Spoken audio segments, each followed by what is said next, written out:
Time for some Investing 101. Is now the time to creep in or creep out of the stock market? For more, we are turning to Kamil Bonifaciuk, a financial advisor at Goldstone Financial Group. Thanks for being on our show today. This is interesting. You have some tricks and treats. What can you tell us about the Halloween effect and investing? Well, the Halloween effect, it's an investment strategy that typically over the 6-month window between November and May, the markets tend to perform better.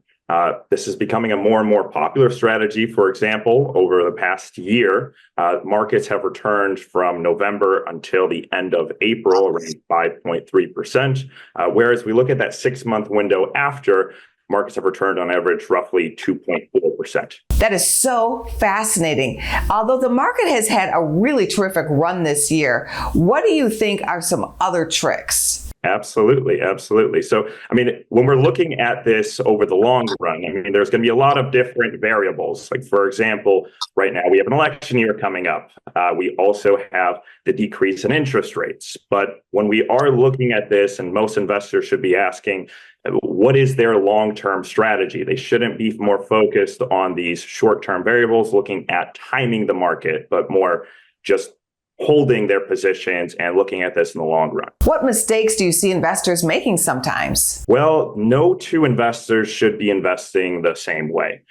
For example, someone who is just getting started, starting to budget, put away a monthly amount, either 10 to 15% of their income ideally, versus someone who is on or near retirement. They should be changing their strategies, being more conservative or more aggressive, depending on what their specific goals are. Is your overall advice, don't fear the market? Absolutely. So when you're looking at a long-term strategy, for example, over the past 20 years, the market has on average returned roughly around 10%. But if we're looking at, if you just missed the best 10 days over the past 20-year period, the market's actually returned half of that 10%. Thanks again for being here. Absolutely. Thanks for having me. Go to businessfirstam.com for where to see our show on TV.